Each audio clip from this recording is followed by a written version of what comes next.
दोस्तों, आज की कहानी है ससुर का घर। जब रोहन कॉलेज में था, माँ उन्हें और दुनिया को छोड़कर जा चुकी थी। एक काम वाली बाई सकू थी, जो सुबह से लेकर शाम तक उनके घर का सारा काम करती थी। नई नई शादी हुई थी, इसलिए सकू बाई का दिन भर घर में रहना सीमा को अपनी प्राइवेसी में बाधा सा लगता था। इसलिए अब सकू बाई सुबह खाना बनाना, कपड़े और पोछा करने के बाद चली जाती और वापस शाम को आकर खाना बनाती। सकूबाई की दोपहर की गैर हाजिरी से कई छोटे मोटे काम दिखाई देने लगे, जिनमें से ज़्यादातर काम बिना कहे सुधीर जी ये सोचकर कर लिया करते कि बहू को मदद हो जाएगी। लेकिन बहू सोचती कि ससुर को औरतों के काम में दखल देने की आदत है। एक दिन मौका देखकर सीमा ने रोहन से कहा, क्यों न हम बाबूजी को वृद्धाश्रम में भेज दें। सिर्फ एक बार पैसा भरना पड़ेगा और उन्हें भी अपने उम्र के लोगों का साथ मिल जाएगा। हमें भी अपनी प्राइवेसी के बारे में ज़्यादा सोचना नहीं पड़ेगा। रोहन ने सीमा की बातों पर ज़्यादा ध्यान नहीं दिया। कुछ दिन ही बीते थे कि बाबूजी अपने दोस्तों के साथ एक हफ्ते के लिए टूर पर गए और इत्तेफाक से उसी दौरान सकूबाई भी छुट्टी पर थी।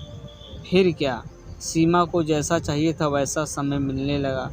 अब रोहन रेस्टोरेंट में खाना खा लेता और सीमा का काम आमलेट, ब्रेड या मैगी से चल जाता। खाना बनाने की टेंशन नहीं थी, लेकिन घर में निकलने वाले सारे काम तो अभी भी करने ही थे। ससुर जी की गैर हाजिरी में सीमा को एहसास हुआ कि वह बिना कहे ही जो काम कर लिया करते थे, उनसे कितना फ़र्क पड़ता था। छोटे मोटे लगने वाले यह काम भी काफ़ी समय और एनर्जी लेने वाले थे। कुछ दिन बीतने के बाद एक दिन रोहन सीमा को कहता है, चलो आज कहीं बाहर घूम कर आते हैं। सीमा बड़ी खुशी सज धज कर बाहर घूमने के लिए तैयार हो जाती है। रोहन सीमा को अपने घर से 4 किलोमीटर दूर एक चौल में लेकर आता है। एक आदमी रोहन के हाथों में एक चाबी देता है। रोहन उस चाबी को लेकर चौल का एक कमरे का दरवाज़ा खोलता है। कमरा खुलते ही 2 रूम वाले उस छोटे से अंधेरे से भरे घर के अंदर रोहन सीमा को लेकर जाता है और कहता है, कैसा लगा तुम्हें हमारा नया घर।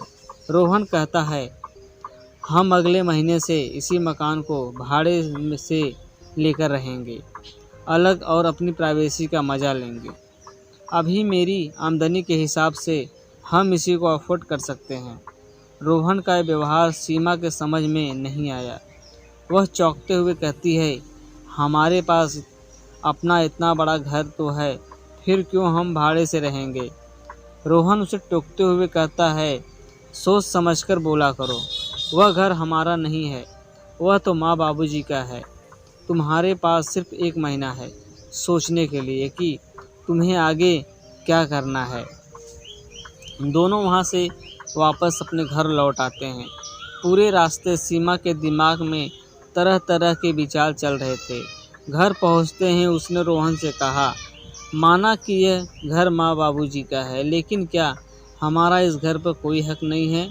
रोहन ने कहा, बिल्कुल है, लेकिन माँ बाबूजी के बाद जब तक वह हैं तब तक तो नहीं। अगर तुम्हें हक समझ में आता है तो तुम्हें जिम्मेदारियाँ भी समझ में आती होंगी। सिर्फ हक के बारे में सोचकर अपनी जिम्मेदारियाँ भूलकर स्वार्थी होना क्या भला अच्छा होता है।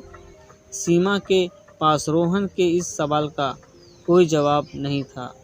वह सोचने लगी कि उसने अपने क्षणिक सुख के स्वार्थ के लिए इतने नीचे गिरकर ऐसी घटिया सोचकर अपने दिमाग में आने दी। उसे मन ही मन पछतावा होने लगा। सीमा रोहन से बोली, मुझे माफ़ कर दीजिए, मैं सच में स्वार्थी हो गई थी, मुझसे बहुत बड़ी गलती हो गई। रोहन बोला, तुम्हें पछतावा हुआ, मेरे लिए यही काफ़ी है। मैं तुमसे नाराज़ नहीं हूँ। बेटे और बहू का यह वार्तालाप सुधीर जी दरवाजे पर खड़े होकर सुन रहे थे। उन्होंने आसमान की तरफ देखा और बोले, भाग्यवान तुम धन्य हो जो तुमने ऐसे बेटे को जन्म दिया। उन्होंने दरवाज़ा खटखटाया। बहू ने दरवाज़ा खोला तो उनके हाथों में पकड़ी थैली में गरम गरम समोसों की सुगंध उसको आने लगी। ससुर ने अपनी बहू से कहा, वो कोने वाले हलवाई के पास से लाया हूँ, तुम्हें बहुत पसंद है ना। सीमा को अपने ससुर के प्रति विचार और ससुर के उसके प्रति प्यार, उन दोनों का फर्क समझ में आते ही उसकी आंखों में पश्चाताप के आंसू और चेहरे पर अपने परिवार के प्यार के कारण मुस्कान आ गई। दोस्तों, इंसानी दिमाग में दिन भर में हजारों विचार आते हैं, कुछ अच्छे कुछ बुरे, लेकिन किसी भी विचार को शब्दों में परिवर्तित करने से पहले उनको समझना बहुत ज़रूरी है। अक्सर विचार और वास्तविकता एक दूसरे से मेल नहीं खाते हैं। हमारे बुजुर्ग तो हमें बोझ लगते हैं, जिनसे हम बात बात में चिढ़ जाते हैं, और ऐसा इसलिए होता है क्योंकि हम स्वार्थी होकर सोचते हैं और हम उनके योगदान को समझ नहीं पाते। वह हमारे जीवन में बहुत अहम किरदार निभाते हैं। दोस्तों, आपको हमारी वीडियो ज़रा से पसंद आई हो तो प्लीज़ हमारे चैनल को लाइक, सब्सक्राइब, शेयर कर ज़रूर कर दें। Thank you.